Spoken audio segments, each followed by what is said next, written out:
Waco ISD prepares to send 2 of our top young scholars to National History Day in College Park, Maryland. Hello everyone, my name is Robert Glinsky, Social Studies Content Specialist for Waco ISD, and we are coming to you from a classroom from Waco High School. You know, Waco ISD has become somewhat of a powerhouse in National History Day competitions in recent years, and that distinction is due in large part to a young lady sitting right here to my left. Hello, Gloria. Hello, Dr. Glinsky. How are you? Doing fine. Let me introduce you to Gloria Knatzer, sophomore student here at Waco High, and we are so proud of you as we enter into this big preparation for National History Day. Thank you so much. Well, are you excited about it? I'm very excited. I'm thrilled to have another opportunity to go to History Day. So. That's terrific. Well, I tell you, advancing to National History Day, you have to go through several levels of competition before you can reach this important time. Tell us about the levels that you've had to go through. So you start off at regionals. Well, no, you start off locally, which is at your school. Yes. Your peers from your school all compete with you if they're in your division. And the top 3 places from your school go on to regionals. Mm-hmm. At regionals, you compete with kids from all over the region, so maybe Midway kids or University High kids might be competing with you. And the top 2 places at the regional competition make it to state. Yes. Finally, when you get to state, people from all over Texas who've done, History Day compete with you, and then the top 2 of those from each category get to make it to nationals. That's terrific. And you were in 2nd place, earning you the right to compete at national level. Yes, sir.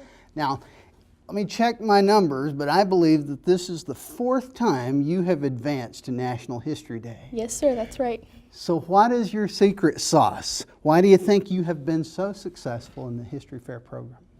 Well, I choose a category that I'm comfortable with. So doing documentaries, it's perfect for me, just for my personality, I guess, and doing it individually is important for me too.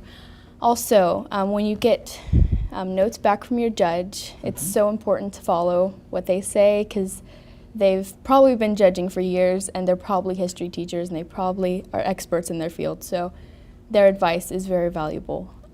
Also, it's so important not just to do someone that you love or a piece of history that you think people need to know about, but it's really important to follow the theme and really go closely with the theme. Make sure you choose a topic from the get-go that fits the theme. And I think that's probably my biggest success so far. Okay, and so this year's theme is what, Gloria? Taking a stand in history. Taking a stand in history. So why is using a documentary such a powerful way to tell a story? Well, you get 3 main components. You have your voice, you have any music you have playing in the background or audio, and then you have the visual aspect, which all 3 are very important. So I have experience with choir and theater, so I know how to use my voice and train myself to sound a certain way to give someone a certain mood. That's really important for documentaries. Having the right mood of music as well. Now the visuals, when you have the perfect theme for good visuals, that's really what makes a documentary really great. So yeah, those 3 main things you have to be completely spot on with, I think. That's terrific. So you're stitching together the story with your voice, with music, and with powerful images. Yes, so your subject this year is about Dr. Hector P Garcia. What would you like the viewers to know about his story? Well, most people have no idea who he is. When I meet someone on the street and ask them, tell me about Hector P Garcia, they probably won't know who he is from Adam. But I think it's really important to know how impactful he's been. And I think the fact that he isn't well known is also very important. So he was a doctor and a veteran, and he was a Mexican American who immigrated here as a refugee from the Mexican Revolutionary War. Yeah. And I think it's really important that what he did, it wasn't just him. It was, the impact he made was through provoking action from other people. And that's what was really important. So some might say it's not important to know who he is, but what he's done and how he provoked action in people. And that's what's really important to know about him. Sounds terrific.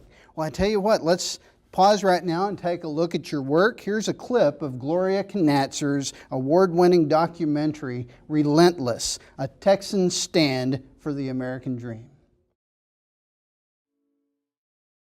Hector Garcia quickly learned English, studying in segregated schools in an era where Mexican Americans rarely passed the 3rd grade, and despite teachers' opposition, some going as far as saying, "A Mexican will never make an A in my class." He was surrounded by poverty, and he went to segregated schools, and he had to battle his way through the educational process. Hector stood up for his dream and graduated valedictorian of his segregated high school class, going on to graduate from the University of Texas at Austin in 1936, the only Mexican-American student in the state of Texas allowed to be enrolled in a medical school that year. That was a wonderful clip, Gloria. Thank you. That was just terrific. Now, your documentary includes a lot of different interviews. Tell us what was the most interesting part about the research. So, when it came to the interviews, I had the two biggest ones were his daughter, Cecilia Akers Garcia, and one of his peers, Mr. Manny Sustaita. With his daughter, I was really interested to find that just learning about how disciplined she and her sibling were growing up in his household, and how both of them have gone into the professional field, but also how she's a physical therapist going into the medical field just like her father. And I was really impressed with how diligent and how persistent he was raising his kids, but also protecting them from all the backlash he got, all the death threats and threats of all sorts that he and his family got, just shielding them from that. It really impressed me that she didn't really know the extent of his impact until she got older, until he was almost dead. So I was really impressed by that, because I saw how impactful he was, but how protective he was at the same time. Yes. So you were able to interview his daughter. How were you able to set up that meeting, and where did that take place? So my family and I first met her at the Mexican Heritage Month meeting for the National GI Forum. We had been invited there because last year my sister was awarded a scholarship from the GI Forum for being an outstanding Hispanic student. So we were invited to that banquet, and she spoke at it because she was introducing her book about her father's life. And from there, my old history teacher, Miss Mary Duty, was there as well. And she had her information. She told me a little bit about Miss Akers Garcia, and she told me that she would be more than willing, most likely, if I asked. So I found her phone number on the GI Forum website, and I called her, and she was more than open to it. She gave me her email, and we set up an interview in Austin because she had an appointment, and we met in the middle. So there in Austin, she just let me ask as many questions as I had, and she told me all about what it was like growing up with her father. Oh, that's terrific. Now, he was a brilliant and very accomplished man. How has learning about his story influenced you? Well, he is really awe-inspiring. So just from birth, seeing how much he accomplished in his life. So he was born during the First World War, and right as the Mexican Revolution was about to begin, and seeing how unlikely it was for him to be as successful as he was. So his parents immigrated when he was around 3 years old, and they all started anew. No one knew English, and they started from scratch. Even though his father was a professional man, he was a teacher, and his mother was a teacher as well. They started out as grocers, and they did everything they could to make sure that all their kids had an education. 9 of their children became doctors. So, no, not 9, 6 of their children. They had 9 children. 6 of their children became doctors, and his son being one of them. But I really focused on him as an individual because of his work as a veteran as well. So seeing how unlikely it was for him as an immigrant, as a refugee in the U.S. was impactful to me, seeing how much one person can do, and then seeing how impactful he was as a veteran, how war changed him, how fighting for a country that he wasn't born in but he was absolutely devoted to, how impactful that was, and how he was willing to become a veteran before he was even a citizen. He was willing to die for the United States before they even claimed him as their own. So it was really inspiring to see how someone from poverty, someone who was an immigrant, someone who was a refugee, someone who was on one of the lowest tiers, many would say, of society, became such a professional man, such an impactful man, but yet stayed so humble. Yeah. So, yeah, that was really impressive to me.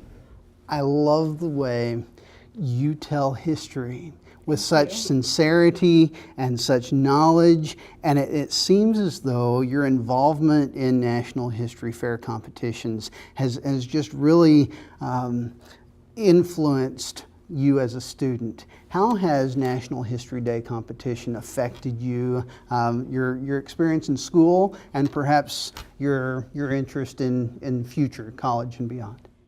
Well, for starters, I cannot imagine a life without History Fair. That sounds silly to someone who's completely foreign to it, but it is a completely life-changing experience, especially making it 4 times. For one, I've learned how to be more professional, how to carry myself, how to speak confidently, even though I'm kind of shy.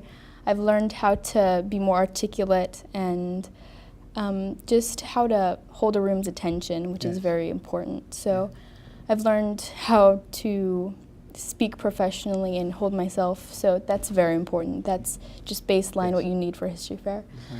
I've learned, even without all of that, my knowledge of history has really changed me. So being able to go into something that you don't really learn in history class, that your teachers don't really know all the time, that's really impactful. It makes you confident in your own ideals, your own political stand, and it really shapes you. More than changing you, it shapes you as a person. Wow. Well, next fall, hundreds of students across the district will take their first steps into History Fair program. What advice would you have for those students as they're starting out? Well, we don't know what the theme is for next year yet, but pick apart the theme, look at your past history experience, things that you're interested in history, perhaps that you haven't been able to go deeper into with your school, and go into things that you're interested in and that fit the theme. So with those 2 things, you'll probably do great. So just make sure you have a passion about it. If you just pick it because you think the judges might like it, or if you pick it because your teacher told you to, I doubt you'll do well, and that's because it's the passion that really makes the History Day what it is. It's the interest. It's all fueled within yourself. So no one else can do it for you. No one else can answer the questions in the interviews for you. So make yourself confident in the topic, love the topic, and make sure it fits the theme. Well, you are just a delightful young lady. Thank you very much for meeting with us today. Thank you. For Gloria Knatzer, I'm Robert Glinsky, and be sure you keep it right here on Waco ISD TV to find out all of the wonderful things that are going on across the district. Thank you. Thank you.